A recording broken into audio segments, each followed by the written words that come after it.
Mice ابن مالک کے لیے دعا کرتے ہیں کیونکہ اللہ تعالیٰ نے ان کی دعا کو قبول کر کے معاف کر دیا ہے۔ اگر ان کو جو معافی ملی ساری کائنات میں بھی تقسیم کر دی جائے تو وہ معافی پھر بھی بچ جائے گی۔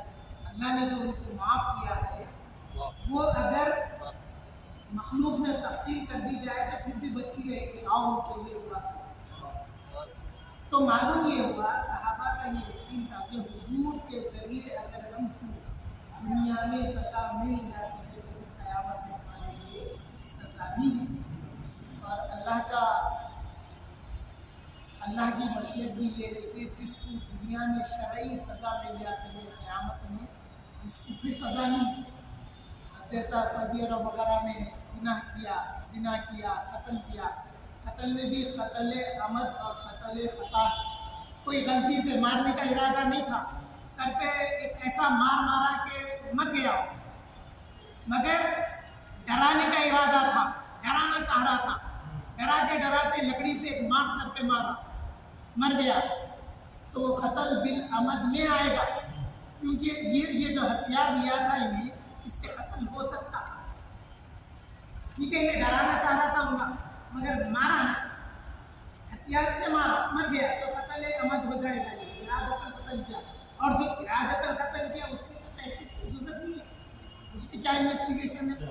جب وانٹیڈلی کسی کا مرڈر کیا جائے تو وہ تو پلان ہے وہ تو، مگر کوئی قتل خطا ہاتھ سے مارا، اس کو جان سے مارنے کا ارادہ نہیں تھا، جیسا کسی کے سینے پہ فائٹ مارا تو وہ فائٹ اتنا طاقتور پڑا کہ اس کا دل تک اس کا مار گیا، زد گیا، دل اٹیک کر گیا، مر گیا، تو قتل خطا قتل عمد میں فرق ہے۔ تو اللہ تعالیٰ روز قیامت جن کو دنیا میں شرعی سزا مل جاتی ہے ان کو پھر سزا دینے والا نہیں ہے، اس کی رحمت کا تقاضا نہیں ہے۔ بندہ بولے گا اے اللہ تو نے جو قانون نافذ کیا تھا اسی قانون کے تحت تمہیں کو سزا مل گئی، اب پھر کہیں کی سزا ہے؟ تو جس کو شریعت کے مطابق سزا ملتی ہے دنیا میں اس کے لیے قیامت میں سزا نہیں ہے۔ اور ایسے سزا یافتوں کے لیے حضور نے منع کیا کہ ان کا ذکر اس گناہ کی وجہ سے کریں۔ حضور نے بعض موقع پہ فرمایا کہ اس کو تو سزا ہو گئی یا اللہ نے ان کو معاف کر دیا، اب تم نہیں بولتے۔ بعض لوگ مرنے کے بعد ذکر کیے تو فرمائے کہ مردوں کو برا بول کے زندوں کو تکلیف مت دو، بلکہ مردوں کو برا بول کے زندوں کو تکلیف مت دو، ان کو جو ملنا تھا مل گیا، جو کیے وہ خاموش نہیں تھے۔ تو اب کیا کوئی ہمارا اپنا کوئی کتنا ہی چہیتا کتنا ہی قریبی کیوں نہ ہو، اسی وجہ سے انہیں دنیا میں ارتکاب گناہ کیا اور اس کی وجہ سے اگر مر گیا تو کیا ہم دل پہ ہاتھ رکھ کے سوچنا، کیا ہم اس کو گناہ گار سمجھیں گے؟ گناہ گار سمجھیں گے، مگر اللہ کی رحمت غالب رہے گی، بولیں گے کہ اللہ اپنے رحم سے اس کو معاف کر دے۔ ہم اقرار نہیں کریں گے کہ وہ گناہ کیا، بہت بڑا گناہ کیا، اس کے گناہ کو ذکر نہیں کرتے ہوئے اللہ کی رحمت سے امید کر لیں گے کہ اللہ آپ اپنی رحمت سے معاف کر دیں۔ یہ احوال قیامت ہے، اور قیامت جو ہے کفار اور مشرکین اور گناہ گاروں کی قیامت ہے۔ جب یہ حضور صلی اللہ علیہ وسلم کی حدیث پڑھا تو بہت میرے اندر اللہ کی رحمت سے امید بن گئی، کیونکہ پہلا جو سور پھونکا جائے گا، پہلا سور جب پھونکا جائے گا تو اس کی ایک سنہلی آواز یا ایک اس کی ایسی آواز ہوگی جو اہل ایمان کے کانوں کو لبھائے گی،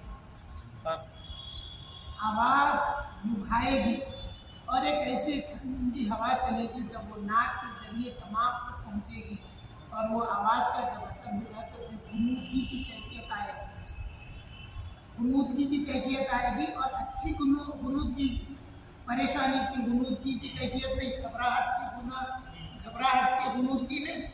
اب جیسا مثال کے طور پہ ایک اے سی روم ہے، ایئر کنڈیشن روم ہے، اس میں ہم بیٹھے، ذرا ہوا اچھی لگی یوں ٹیکا لیے، اور ہوا اچھی لگی لیٹ گئے، پھر کچھ دیر کے بعد ہم سو گئے، اس قسم کی، یا اللہ جیسے چاہے گا جس کے لیے چاہے گا ویسے، صرف انڈرسٹینڈنگ کے لیے بتا۔ تو ایک اچھی غنودگی کے ذریعے اہل ایمان جب سو جائیں گے تو اس میں ان کے روح چلی جائے گی. جب دوسرا سور پھونکا جائے گا تو وہ آواز ایسی بھیانک آواز رہے گی جس کو سن کر جوان شخص سے بڑھاپا ظاہر ہو جائے گا. قرآن میں کئی جگہ ذکر ہے جوان بوڑھے ہو جائیں گے کا مطلب یہ ہے کہ جو جوان کے داڑھی اور سر کے کالے بال ہوں گے وہ آواز سنے گا تو اس آواز کے خوف سے اس پہ بڑھاپے کے آثار آ جائیں گے. اور جو حاملہ عورتیں رہیں گی وہ آواز سننے کی وجہ سے ان کا حمل ضائع ہو جائے گا, گر جائے گا. تو آواز وہ اتنی بھیانک ہوگی جو کافر, مشرک اور اللہ کے نافرمانوں کے لیے ہوگی. تو یہ تو قیامت کی ابتدا ہے. تو پھر جب تیسرا سور پھونکا جائے گا تو سب اٹھیں گے. اس کے بعد پھر ہر ایک کے احوال الگ الگ ہوں گے, ہر ایک کے احوال الگ الگ ہوں گے. اور سب کو یا بہت ساروں کو یا دو الگ الگ گناہ کی آواز ہوتی ہے تو دونوں کو سزا ایک جیسی نہیں ہوگی, ہر ایک کی سزا الگ ہوگی. اور لوگ ایک دوسرے کو دیکھ کے سمجھ جائیں گے کہ یہ گناہ کرنے کی وجہ سے اس کی سزا یہ ہوئی ہے. قیامت میں, موقف میں, محشر میں لوگ گناہ گاروں کو دیکھ کے سمجھ جائیں گے کہ اس نے یہ گناہ کیا اس لیے اس کو یہ سزا دی گئی. مثال کے طور پہ جو امام سے پہلے نماز میں رکوع یا سجدے میں پہل کرتے ہیں, امام سے پہلے امام صاحب سمیع اللہ لمن حمیدہ ہوتے یوں ہوتے رہتے, امام صاحب یوں ہوتے ہی لوگ یوں ہو جاتے. سجدہ کرے, سجدے میں سے امام صاحب نے اٹھتے ہی نہ حرکت میں آ جاتے. امام سے پہلے نہ سجدہ رکوع میں جانا ہے نہ امام کے اٹھنے سے پہلے ہم اٹھنا ہے. تو روز قیامت اللہ تعالیٰ ایسا کرنے والوں کا سر گدھے کا بنا دے گا. ابو داؤد کی حدیث شریف میں, امام ابو داؤد حدیث شریف میں یہ روایت کیے ہیں. ایک شیخ الحدیث, ابو داؤد میں یہی واقعہ ہے, ایک شیخ الحدیث کے پاس ایک شخص حدیث کی کتاب پوری پڑھ لیے, پڑھنے کے بولے حضرت میں جب سے آ رہا ہوں کتاب ختم ہو گئی, میں آپ کا چہرہ نہیں دیکھا, آپ پردے میں رہ کے پڑھاتے ہیں, آج جب کتاب ختم ہوئی ہے تو میں چاہتا ہوں آپ کا چہرہ دیکھوں. تو وہ شیخ الحدیث بولے دیکھو میاں, ایک حدیث شریف ہے حضور صلی اللہ علیہ وسلم کہ جو امام سے پہلے پہل کرتا ہے اللہ تعالیٰ اس کا سر روز قیامت گدھے کا بنا دے گا. تو میرے کو تعجب ہوا کہ کیسا اللہ نے دیکھو میرا سر گدھے کا بنا دیا, مجھے پردہ ہٹا کے بنایا. اب یہاں پہ پھر ایک سوال پیدا ہوا, کیا ایسا شخص حدیث پڑھانا چاہیے؟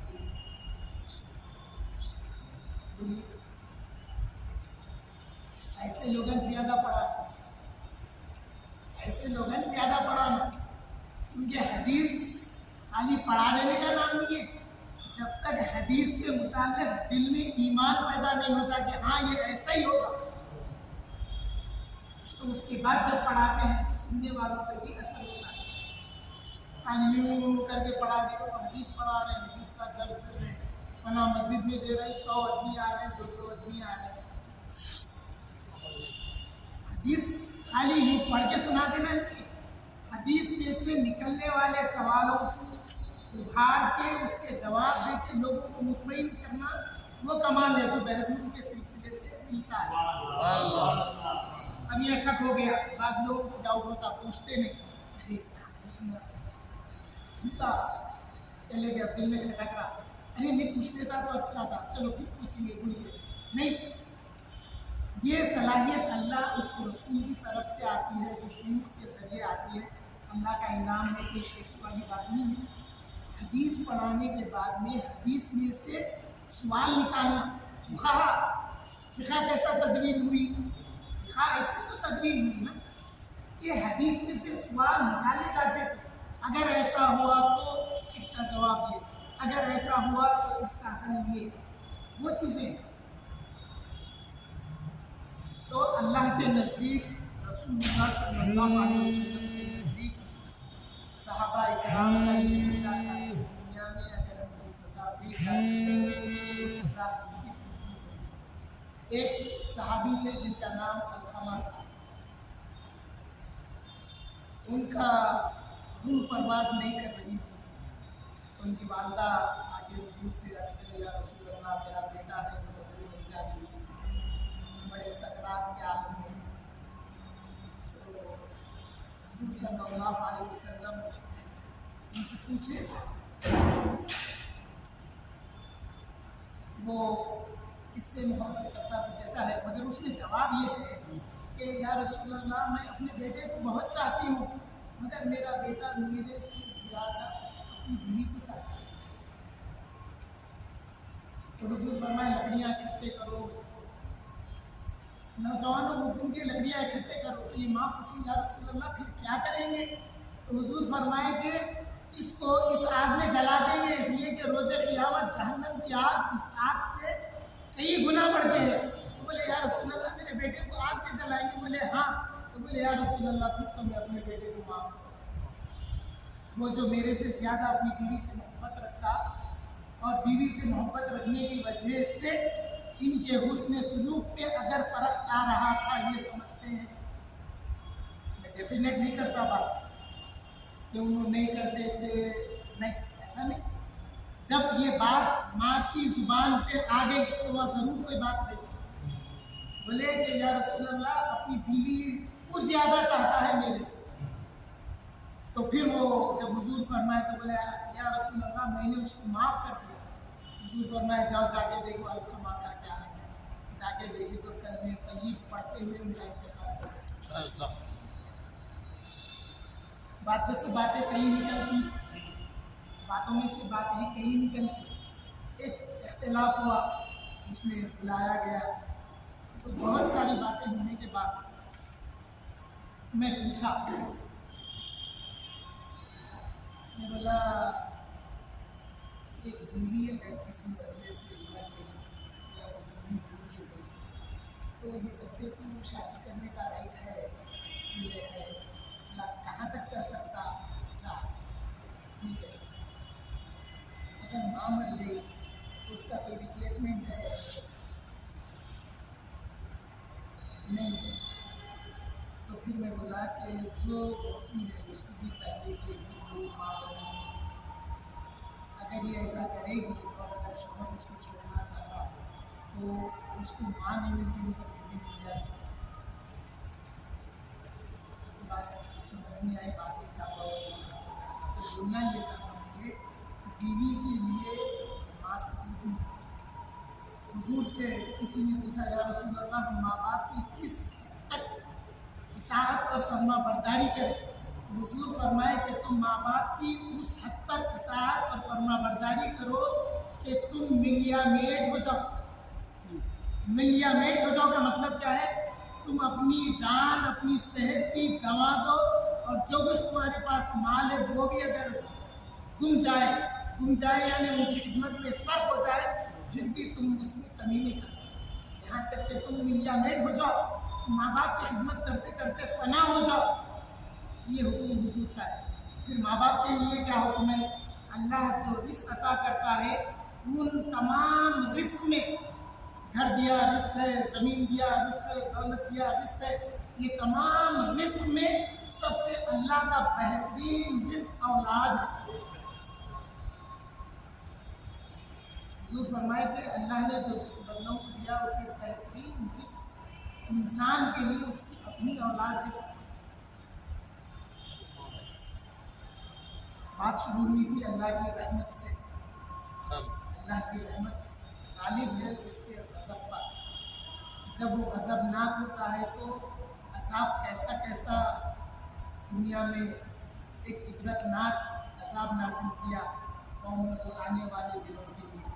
یہ بندر جو ہے انسان ہی تو تھے، جب عذاب آیا تو وہ خنزیر اور بندر کی شکل اختیار کر گئے۔ یہ جو یہ لوگوں کی فلسفی ہے نا انسان پہلے بندر تھا بعد میں نہیں،